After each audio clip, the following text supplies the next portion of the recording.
አገባብ ግበሩ ኣብ ሚድያ ትዛረብዎ ደለኹም ፍለጡ ሞዋት ፋሚሊ ኣብ ጉዳት ከለው ኣብ ሓዘን ከለው መሊሱ ነቲ ሓዘንቲ ዝውስኽ ነድሪ ዝውስኽ ኣብ ካልእ ውሳነ ንከኣቱ ዝገብር ዘረባ ደይምዝራብ ተረዲኩም ኣሎ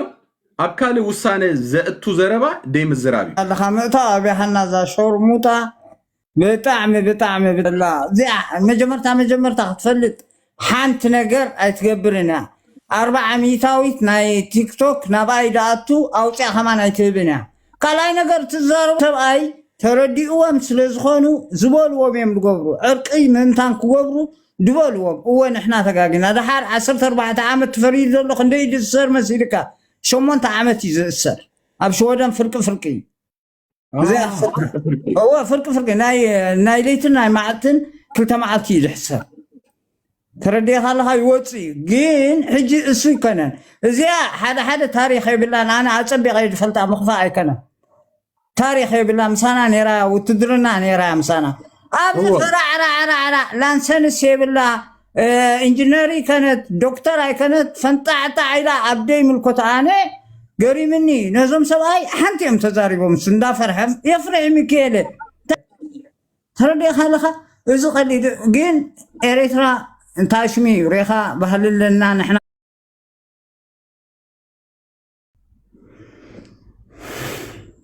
ايوه صبوا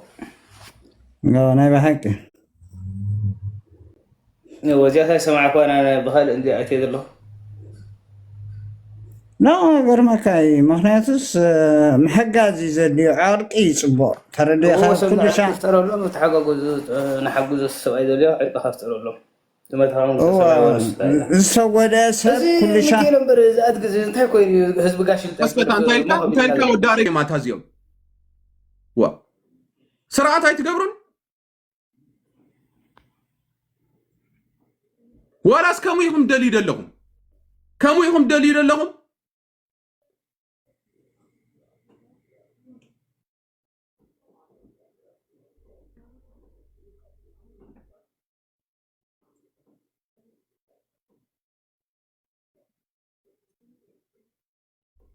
ስርዓት ግበሩ بحواتكم قلدو بيتيوم اب مدقاف دلخم دك حماسين كقلد كمو دسيب لكم انت فيديو تاتالو مساي كقلد كريكم كقلد ابكر ما ابلاغ يدب لكم دلخو يولا امودات اب طرز اندحر اوصيخمني يولا ابناتي يالو اب غالاري كوصي اغزابير نمله كوصي كقلد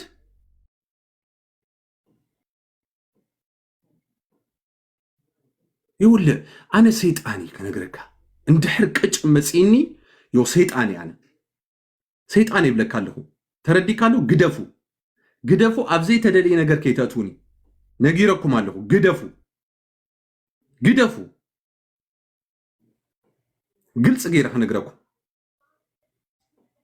أنا كابزيا وصي حج وصي بلكالو أبزيا سديديو كابزا غالارا أوصي أبزي ناتكم كبلكم وما أنت كدحر كوين كمود سمعكم اندحر كوينو كتفلطوا مالتي أجباب جبرو نحنا حما يتزاربنا قال يتعيبنا نزيم أبو سلازو خبرنا نو برو تبلو اندحر كوينكم جن يحوات تيصبق يكفى كل لبسي كل مسئنا فيديو كل له بياينتو له قيوط بياينتو قيوط አለው ከሪካ خالي من يزحمم اندحريل كان نجن السخاي هتحمم السخاي حقوسلها زغدا ترديكالو ስለዚህ አገባብ ግበሩ ንከባበር ያራዳ ልጆች ንከባበር እንድሕር ከሙይታት አለኩም ኣብዚ ገዛ አይትምጹ በቃ ኪዱ ኣብትግፍ ገዛ ከድኩማው አጫፍሩ ጸገሜ ብለይ ኣብዚ ገዛ መጽያ ትዋረዘ ከይትፈትን ብራዘር እመነኒ ድብለካ አይደለም ክትወራዘ ከይትፈትን ደጋፍኹን ተቋማሙኹን ቀይወጣለን ብዚ ጋላርናተይ ናይ ክልት ይኹም ኣለኒ አለቀ። ስለዚህ ማንም ንማንም ክወራዘሉ አይክእል። ማንም ንማንም ክወራዘሉ ይክእል። ብራዘር ተጠንቀቅ። ቅድሚ ሕጂ ዝሓለፈ ታሪክ ኩሉ ተሰኒዱ ብዝሎ አለቀ። أبدي يزلوا ودي شهر متاعي مسايك الدافرزي مسايك الزارب دخيل بيني مورالي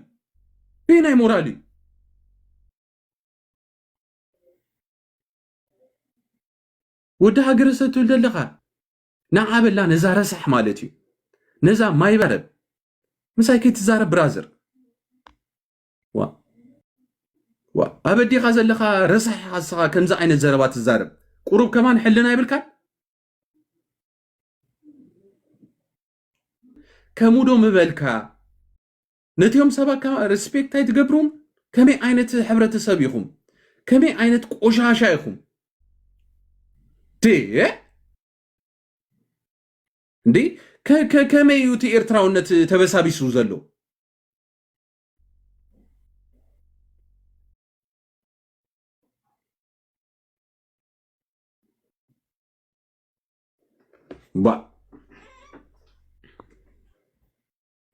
አረ በጣም ይደብራል። ሼም ነው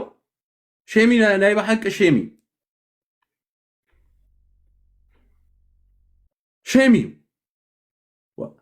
ሓደ ግዜም ትፃወሮ ግን ክግንፍለካ ከሎ ግን ብጣዕሚ ከቢድ ኣነ ክነግረካ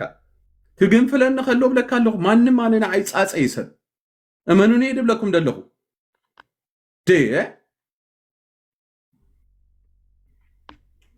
تمالم مولو ليتي بزي 11 ساعات أنا نزيوم سباي مسكين يوم دهان حق الزوم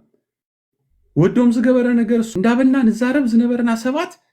كم يجيركم يخم هذا زمتكم با كم حدا أكحاز زدربكم كوينو يسمعكم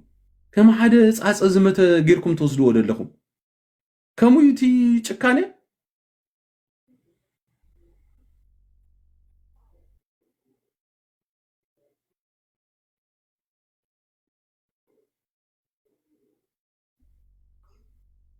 ስለዚህ እስኻ መጀመርያ ጽና ቪዲዮ ሕዙለይ ስእሉ ሕዙለይ ናይዚ ወደ ሃገረ ሰብ ድብል ኣብትናቱ ቪዲዮ ኣቲኹም ሕዙለይ መሕዋት ስደዱለይ ብውሽጢ ስደዱለይ ኣብዚ ከርዮም እዚ ክነግረካ ከምዛ ዓይነት ጭካኔ ድዛረብ እንድሕር ኮይኑ ኣብ ስዊዝ እንዲድቕመጥ ኣብ ስዊዝ ይመስለን ደሎ ኣብ ስዊዝ ይድቕመጥ ኖ በቃ ናቱ ክስታይ ዋጉኡ ክረክብ ተወድያ ስእሉ ሰዲድኩም ብውሽጢ ስደዱለይ ኣሕዋት أبزي هذا اللي خم سبات يا كم زا عينت شكاني زجبرو ندحر كوينو كم زا عينت بدعد اللي وزارة بعد الزاربو ندحر كوينو واقوم يركبوا سد التعبا بياز بدلو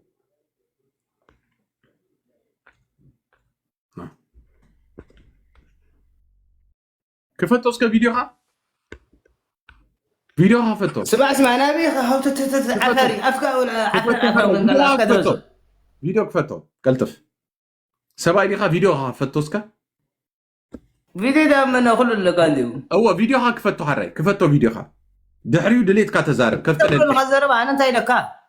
نو فيديو ها كفتو دهان تزاري كان سمع كان بقالي فلت تبلا لخامش اوكي كفتو ممن نو بقالي فلت مش الكلام انت يتقدم حسب قاش تصرف الله حساب نو حساب فيديو كفتو فيديو ها قلتف فيديو ها انت يتقدم حسب قاش تصرف الله فيديو ها كفتو مو نحن هنزاربكا فيديو ها كفتو فيديو نو فيديو ها كفتو انت يتقدم اوكي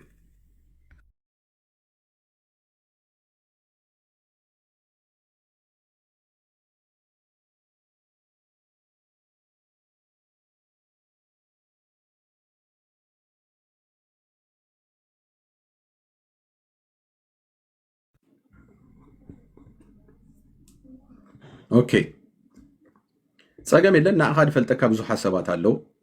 እቲ ደስ ልብለካ ኣብዚ ጽሒፎም ላይ ጻኒሖም ቤላ ከመይ ዓይነት ቡዳታት የማታዚዮ ቲ ክሳብ ከምዝ ርእሲ የብልኩምን ክሳብ ከምዝ ቆሻሻ ይኹም በስመ አብ ወወልድ ወመንፈስ ቅዱስ ተው ማማሚያ አነ ነቲዮም ሰባይ ኮንኩ እንድዛረብ ደለኹ አታ ተረድዮንታ አነ ንዖም አይኮንኩ እንድዛረብ ደለኹ በቃ አለቀ እቲ ሰባይ መስኪን ምዃኑ ይርዳናይ ጸገም ይብልናን ምሱ በቃ አለቀ ግደፎ ነው ናይዚ በጽዋጽን ናይ በዓል ሞኒካን ሶሎ ዝበሃሉን ግን ጉዳዮም ክርዮ ኢና ብጣዕሚ ጨነውቱ ድኾነ አተሓሳስቦም ባዕለገ ድኾነ ሰብ ወዲ ሰብ ክቡር ሰብ ብሚና ንዛረብ ደለና ካልእ ብማንም አይተዛረብናን ናብ ካልእ አይትኺዱ ይሕዋት አለቀ እሶም ደላግጹ ደለው ካልእ ማንም አይኮነን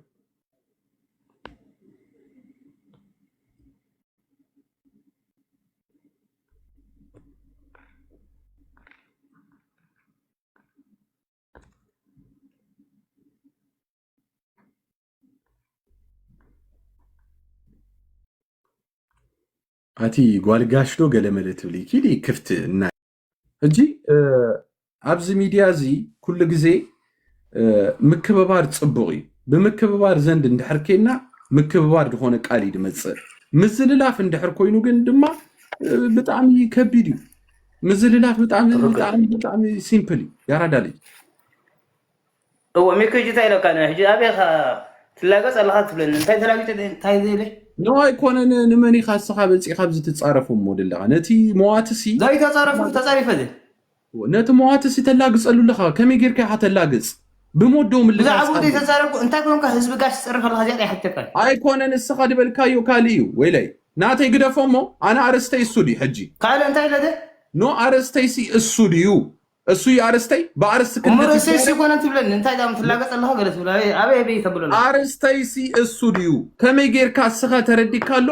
ጉዳይ ናይ ዝወድዝ እንዳተዛረብና ናብካ ለአርስ ተወስደን ዋይ ሞት የተላቆስኩ ብዛዕቡ ተዛረብኩ ነው ለሐንተ ስለዚ ኣብዚ ሕጂ ተረዲካ ዝዛረብ ደለና እዚ ዘጋጠመ ሞት ናብካ ለእም ከይከይድ ናብካ ለከይልሕም ተረዲካሎ بسن اللبونا أنا يبوتاتنا نخيد لنا نمنتا يخم اندهر كيلكم كتحجزوا لي تراخم وي اندهر عامل يبلكم دما سق لي تتصوروا له هو بزعبو السخات هذول كادنيرو ولا انت هاي تقول تحجز له انت زما تخمن السماء ورس يلودي هنا تزاري بهم يده تلاقي الخيل كاغنا بكال انت جبر مسكينك دهو ነገር ሕቶ እንደሃራለካ አብ ሰላማው ጊዜ መጽኻ ሚኪን ምንታይ ከምዚል ካበልን ሓራይዶ هو يتصرف ህዝብ ምጽራፍ ነውሪ ይتصرف ድብለካ አይደለኹ ስማ ኣብዚ ጉዳይ ኮንካን ክትዛረብ ድግባአካ ኣብ ካለ አርስቲ እንደሃራለ መጽኻ ትዛረብ ኣብዚ ጉዳይ እዚ ግን ብዛዕባ ሞት ኢና ንዛረብ ደላ ግጹ ሰባት አለው በዚ ሞት እዚ እስኻ ድማ ተደራቢ ክትከውን አይትፈትን ሓራይዶ እንደህር ከይልካ ንጎና እንደህራለካ ነትዮም ከሙ ደላግጹ ለለው ሰባት አገበሎ ጽባህን ጎዝዮም ሰባይዝዮም 6 ዓመት ዝጻዕሩሉ ነገር ከበላሽዋ ቲክቶክ ዝጽዕሩ ሰባት አለው 6 ዓመት የም ደኺሞምሉ መወዳታ ድማ ናብ ዕርቅ ኸይዶ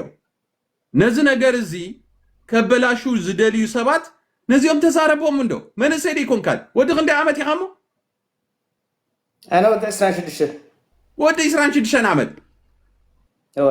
እስኻ ሃገር ከተማ ሓድር ይዝግባአካኩ ተወከሉ መባዓል ንስኹም ዓበይቲ መሪዕኩም ናብዚ ኣኹንኩም ህዝቢ ክፅርፉ ነው ነው ደካ ደኹ ክንደይ ክፍሊ በጽሕካ 11 ወዲ ጋሽ ዋርካሪኻ ወዲ ጋሽ ጻዕዳ ወሓባ ዓዝሙ ስማሙ ለፈስ ቅዱስ ወዲ ጋሽ ዳኻ ማስ 11 በጽሕ ሳልሳይ ክፍሊ ሶል ታይን ዘረባይታዚ عصرت حادث قريبات ولا عصرت حدا يبلنتا حسي غاسل زخون كاوريدك برازر تي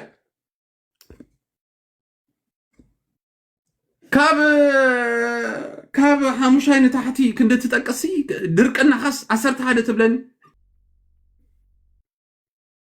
تسال ساي كفل غمان بقدي محلاف ابي اري تي في تنفاسنا وصياتنا تاي زاربالا ተመሪቆም እንዳበለክ እንድገለ ድኸውን ጥራዛትን ፒሮታትን ንዓኹም እንዳበልና ጋሽ ዋርካ እንዳኸና እንዳሃነፅና ዝኩሉ ቤት ትምህርቲ ንዓኹም ይድሰራሐልኩም ደሎ ሓደ ዞባ ደቡብ ተሰሪሕ ይፈልጥን ሕጂ ድማ ኣብዚ መፂኻስ ክንዲ ተሓቀኛታ ትምህርትኻ ትገልፀለይስ 11 ትብለኒ ብዚ መፂኻ ስማም ሁሉ ፈስ ቅዱስ ኢልካይ ኣነ ክነግረኩም ወዲ ጋሽ ኮይኑ 11 ክፍሊ ድበፅሐ ሰብ እንድሕራልዩ ቶርታ ቆርፀሉ ቶርታ ሙሉእ ቶርታ ንቆርፀሉ ብዚ ገዛዚ ፃወት ኣላ ክንዲ ገለ ድኸውን ቶርታ ቆርፀልካነ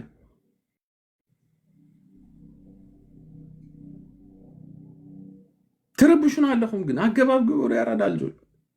ትረብሹና ኣለኹም ፕሊዝ ግደፉና ኣሎ በቲ ያደውን ቂርኩምናስ በዚ ድማ ሕጂ ክደግሙና ፕሊስ ባሕዋት ኣብ ጋሽ ዋርካ ዝወረደኮ መምህር ወይ ተጸሊሉሉ ወይ በሪሕሉኮ ብራዘር እዚ ኮን ፈልጥ ኢና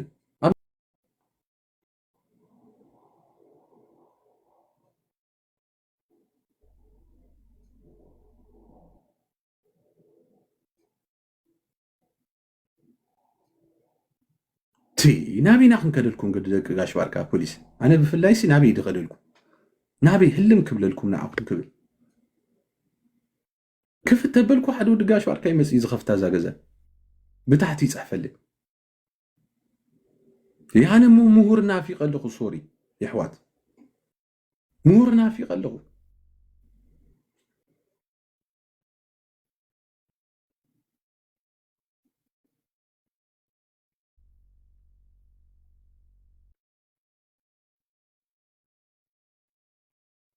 أساشمي قليلاتكم ده قلتيفكم نعي ترخبون دلهم دق قاش باركة كانوا وحدو قرى مريم قرى مسكال دوخ قبروس الشمي نعاك تصحفوا عامتي دوس دلكم من البعض تسعنكم مني ميكي قريبات لكم 4 سبيلينغ خوينا صحيفة بيلكم تعاتوا تربشون بزي أجندة يترسعوني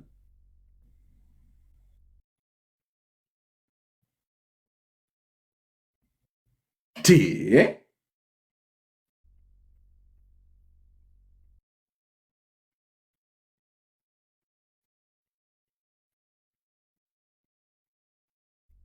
بيرو ندير حيزة اوي بيرو صلاينا يوميكي بيرو يتحاستبروني حراي تتقمطكوا دما تدقفوني انا زبطامكو يدقر قلم تصل بيرو ندير حيزة ديفتو بك هقرمك نمنتاي بيرو هيزو ميكي نانا كم دي تمحرنا يفلط انت اندابل اوي تحمك أنا سناتكم حموس كفتلكم دوالا عرب دوخ أنت ما عاد تحشكوا كابسونك صعب حربي كابسونك صعب عربسي أنت ما عاد تتعملكم ناي تمرت كفلا جزيخ قبر لكم سوري الساعة مثلني الساعة تسألوا الساعة يخم تدليو أنت ما عاد تتعملكم نقروا نحوات بايزوا نقروني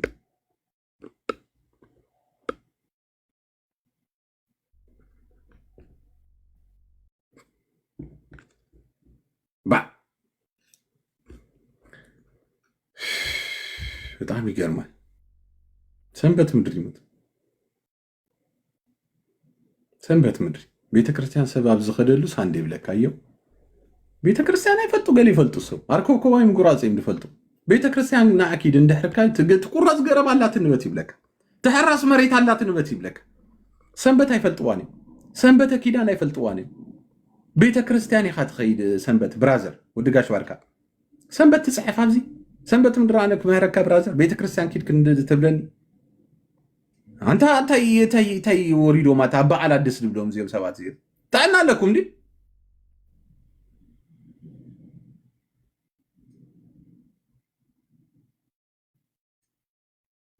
ስማም ወልደ መንፈስ ቅዱስ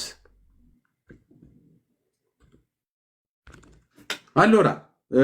ካለ ኣብዚ ሚድያ ሓደ መጎስ ድበሃል ወድሎ ብጣዕሚ ዝገርመኩም ኤርትራውነቱ ብጣዕሚ ዘሕፈሮ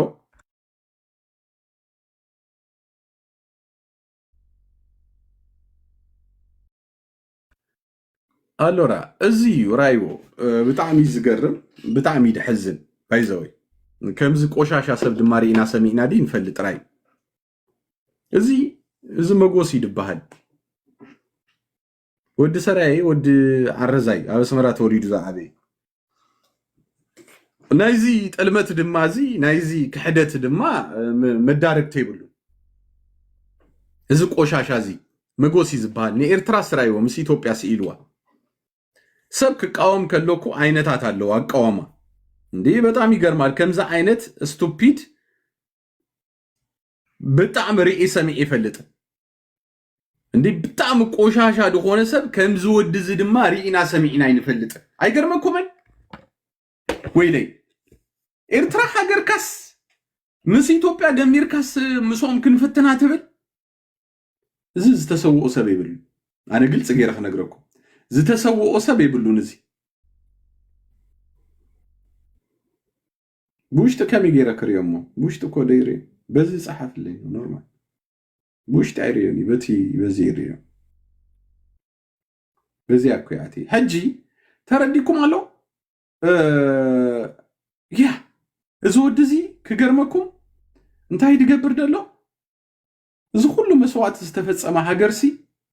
ከንቱ ንክገብራ ነታ ሃገር እቲያ እንታይ ይብለኩም አሎ መሲልኩም ምስ ኢትዮጵያ እንተ ደሚርና ስለ ንፍትና ዛ ሃገር እዚ ይብለካሉ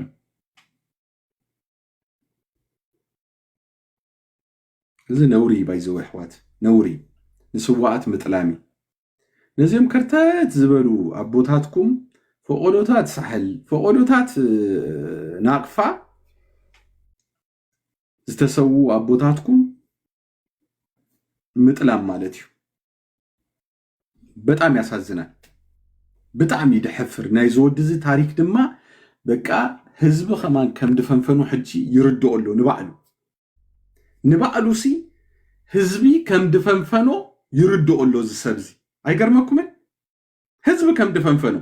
ተረዲዎ ሕጂ ተሸቁሪሩ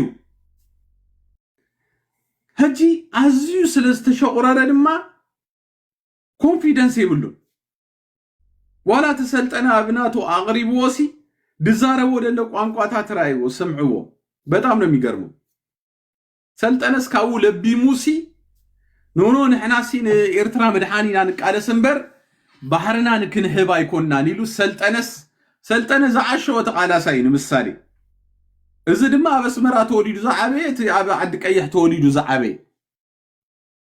ሕጂ ሰልጠነ ለባም ተባሂሉሲ ይምዕዶ ነይሩ ነዚ እዚ ድማ ብኢትዮጵያውን ፌመስ ክኸውን ይዝደሊ እዚ መጎስ ድባል ብኢትዮጵያውያን እንታይ ክኸውን ፌመስ ክኸውን ሃገርካ ገዲፍካስ ብንዳማትካ ሃገር ፌመስ ክትከውን ነውሪ ናይ በሐቅ ነውሪ እዚ ቆሻሻነት እዩ እዚ ወራዳነት እዩ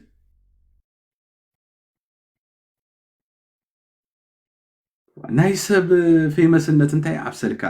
ሰብ ብጽቡቕ ነገር ክፈልጠካ ጽቡቕ እዩ ونحن كوب زي ميديا كو شدشت عمت غير حجنا بشو عاي كيدا له حوات ترديكم الله حنت سكن انا حجري بغوربي شيطيا يفلطن ترديكم الله اي غبرني نوري كمون دحر كوينو مساكتي مالتي انا كقاومو زغبانن يساياس انكو بقى አለቀ ነታ ሃገር ናብ ገደል ከእቱ ዝኽእል ደሎ ወይን ድማ ምስቲ ስርዓት ይኻትባ ኣስምበር ምዝያ ደሚርካ አስተምጻ ናሃገርካ ከምዚ አገርካ ሲኢልካ አስተምጻ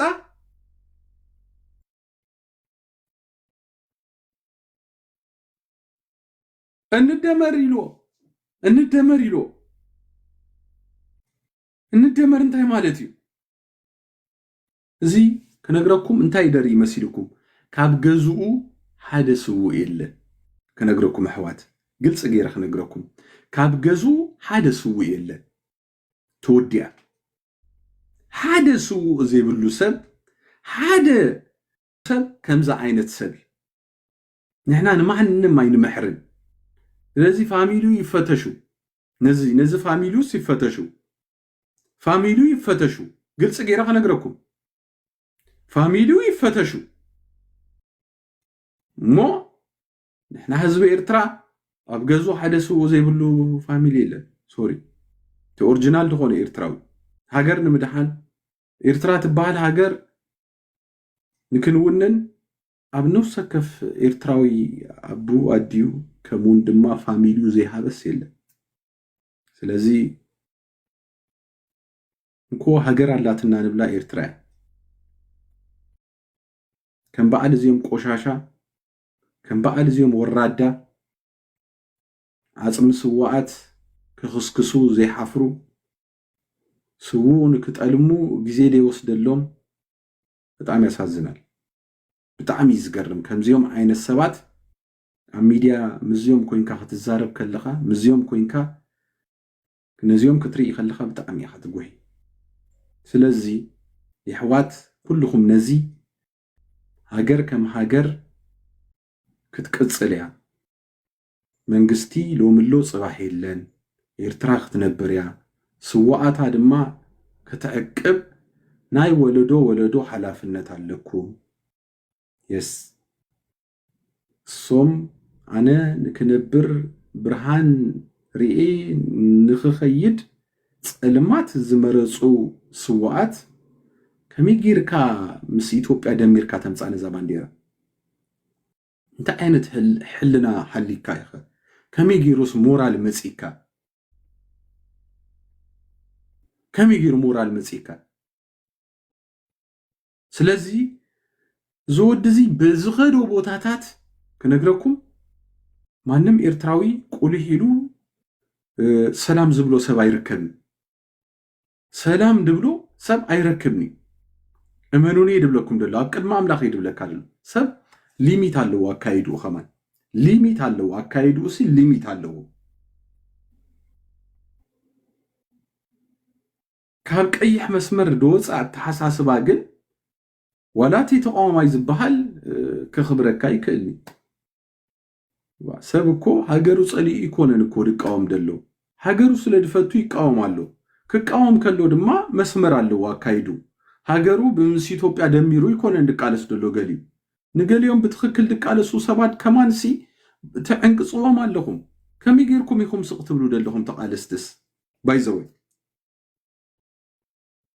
ከሚገርኩም ይኹም ስቅት ብሉ ንከምዝ ዲኹም ተቃለሱ ደለሁም እስከ ንገሩ ነሕዋት ንከምዝ ዲኹም ተቃለሱ ደለሁም እጂ ሲበላሽልኩም አለው እዚ ምብልሻዊ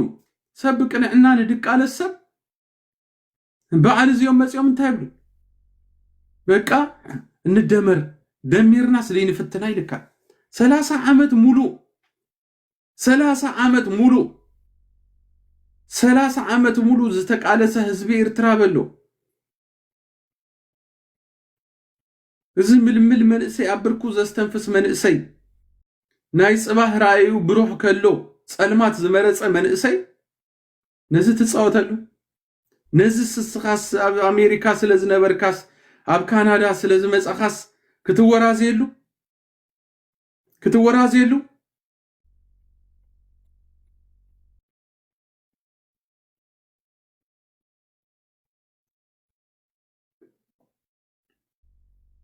ስለዚህ ሕዋት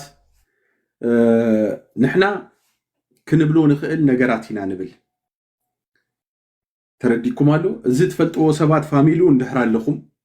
ተፈልጥዎ ሰባት ቀራቢው እንድሕር ኣለኹም ክትምዕድዎ ጽቡቕ ግን ሚዒድካዮምን ኣይማዓድካዮን ከምዚኦም ዓይነት ሰባት ቀይሕ መስመር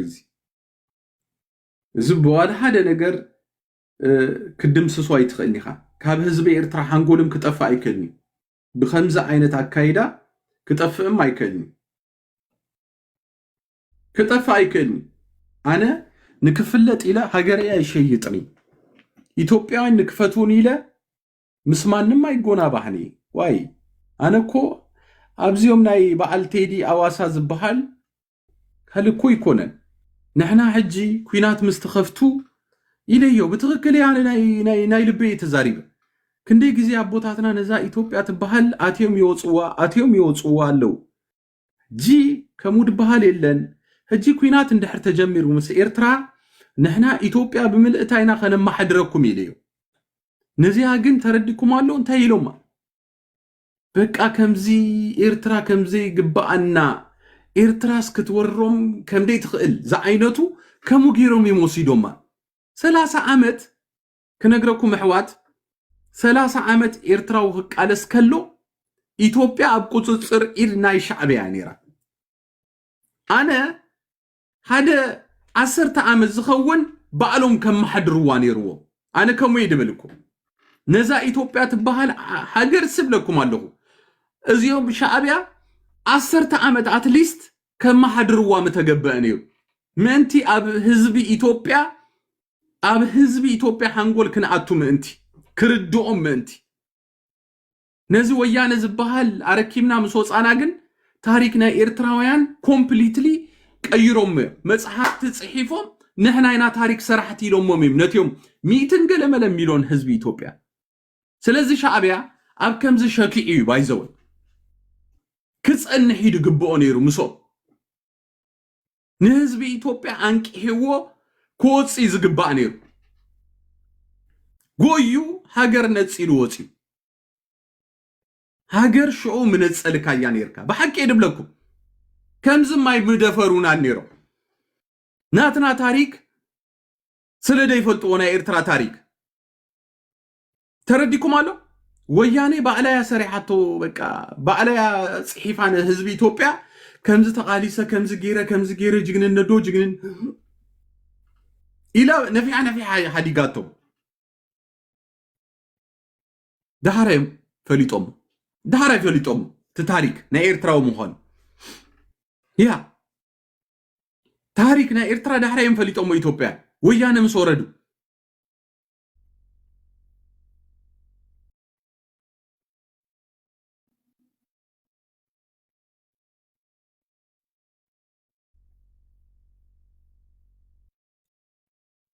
لذي زود زي أقل قلوت وريدو ديخا مالسي وتدرنا وريدو دو سوري بوليتيكا تمرت تماهيرو ديو نكي حدي وتدرنا زنبالة سب كمزاي زارمني بايزوي وتادر نيرو كندي زورايو زود زي